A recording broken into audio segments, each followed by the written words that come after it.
Coniston Brewing, Bluebird, bitter.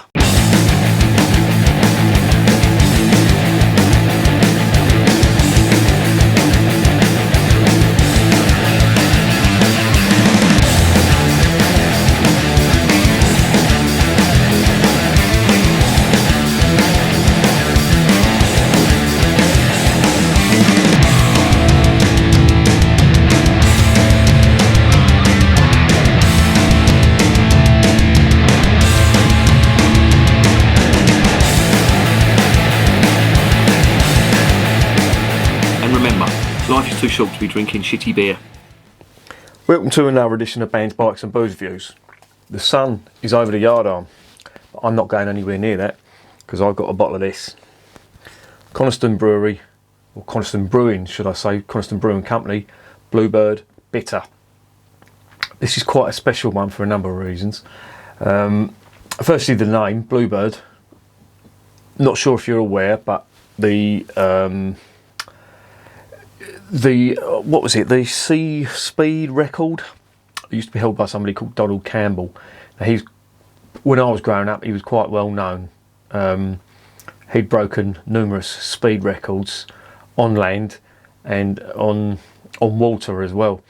And one of his crafts that he used to break I think it was the water speed record, was the Bluebird. Unfortunately, he died in 1967, I think it was. Trying to break his own record.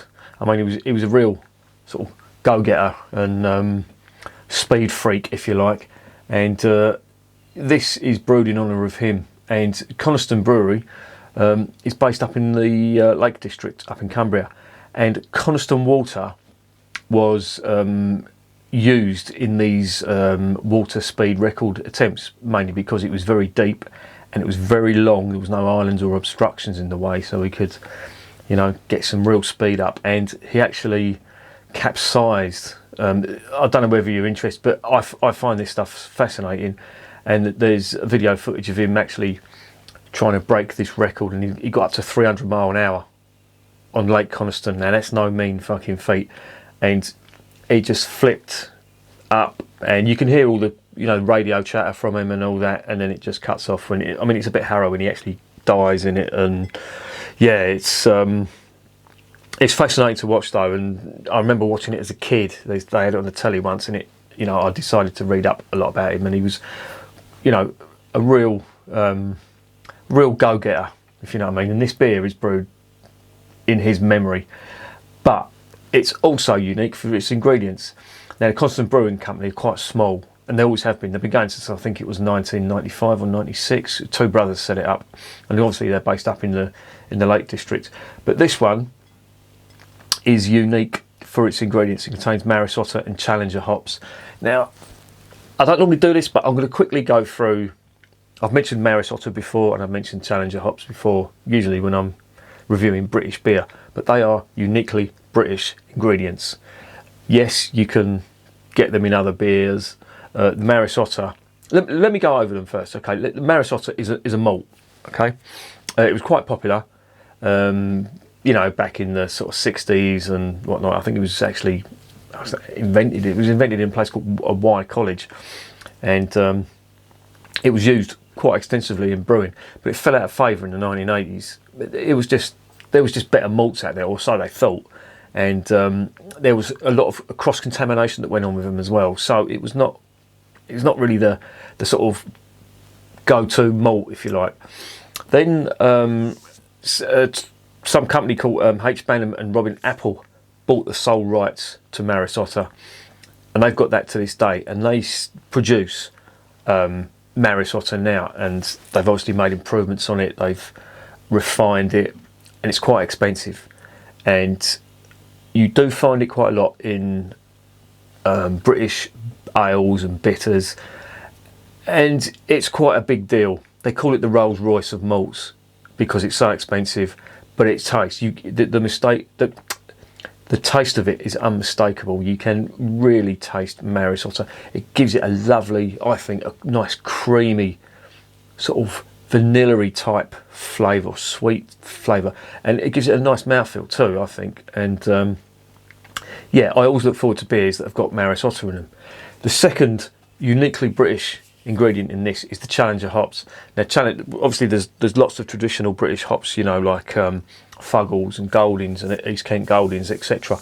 But Challenger hops are quite unique in that they're, well, I'm saying they're unique. They are typically British. They're spicy and they're floral, and they're high in alpha acids, so you get a lot of bitter in from them. Hence the reason they're used in a lot of bitters.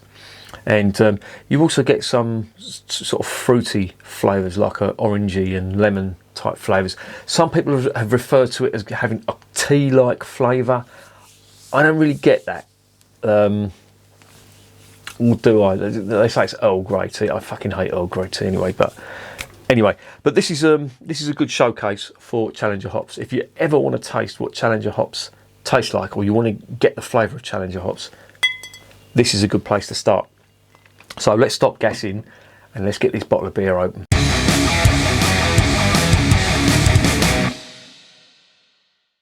Magoo's already got his bins on, so he doesn't need to put them on. That's the ticket. I've got the cap lifter, and I'm going to open up this bottle.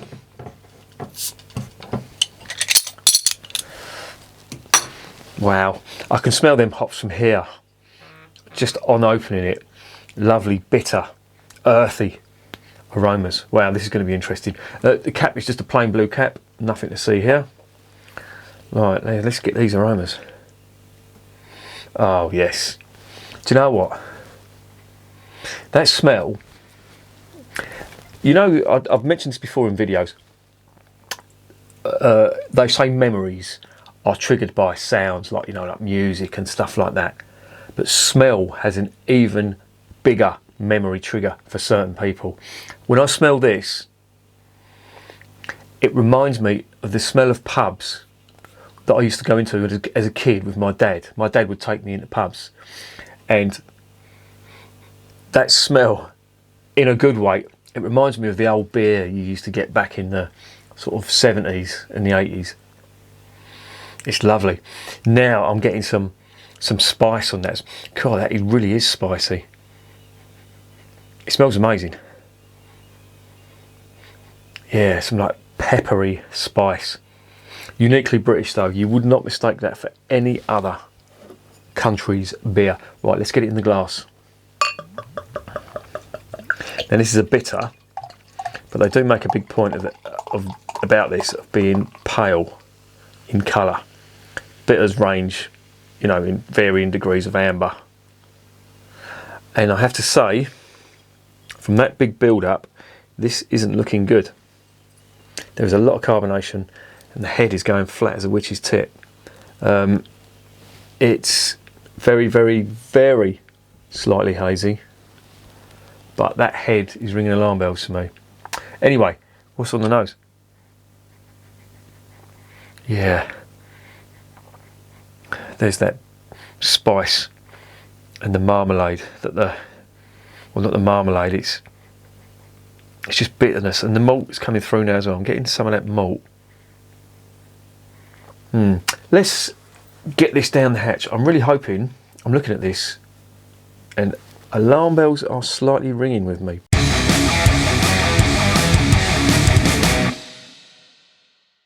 Let's get it down the hatch and see what's going on.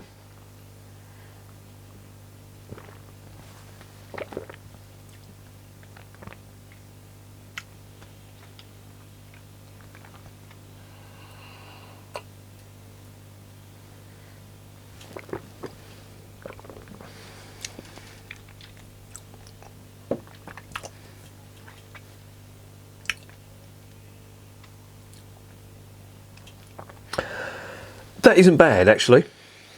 All things considered,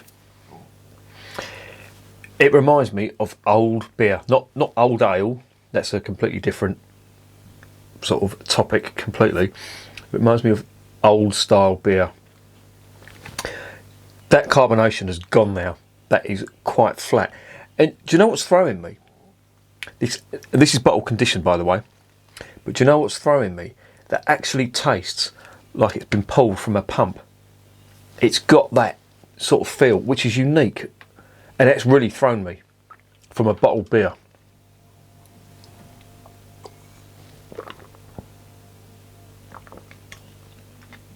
and it's really good. The Maris Otter, I'm getting that creamy flavour. People might describe it differently. I describe it as like a creamy, almost vanilla-y type mouthfeel and flavour to it.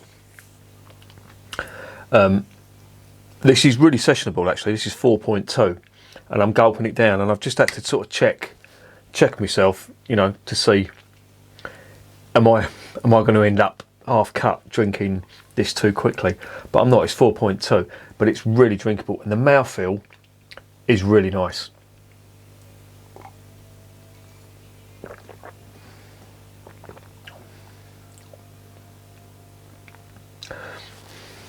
And you know what? For the first time, I am getting that tea type flavour that they talk about with Challenger hops.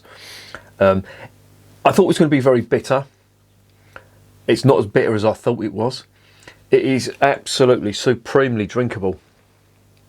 Now I've got my head around the fact that this is bottle conditioned, and it tastes, you know, I thought it was going to be flat and sour, which is a sign of unclean brewing equipment, but it's not. It tastes lovely. It is quite flat. It tastes quite flat, but what it does, it puts me in mind of a cask beer that's just been pulled from the pump, and I'm really liking it.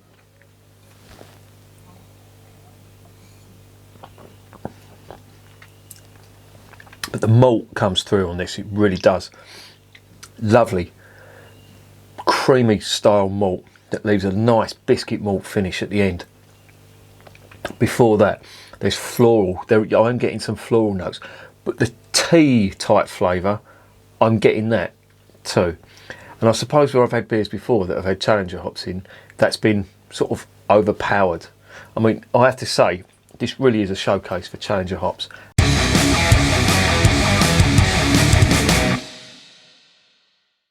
So what's the verdict? Yeah, I had my doubts about this when I first saw it. The carbonation and the rapidly dissipating head rang alarm bells with me. And when I took the first mouthful, I found it to be quite flat. But it wasn't. It's just putting me in mind of a cask beer. And this is bottle conditioned as well. And on the side of it, this is one Camera Supreme Champion of Beer of Britain award in 1998. Now that is no mean feat. And it says on the side, the skill and instinctive know-how of Coniston brewers Ian Bradley and Rob Irwin has allowed Coniston Bluebird as a cask conditioned ale to achieve the ultimate accolade, Camera Beer Award, blah blah blah. Yeah, and I have to say I really like this. This is a good one. I would give this, I'd give that an 8.5 out of 10. I'd definitely recommend it for the sole reason that if you want to taste what Maris Otter malt tastes like and what Challenger hops taste like without any sort of intrusion or influence, then this is a really good showcase for them two ingredients. I love it, and 8.5 out of 10 from me. And remember, beer is working class champagne.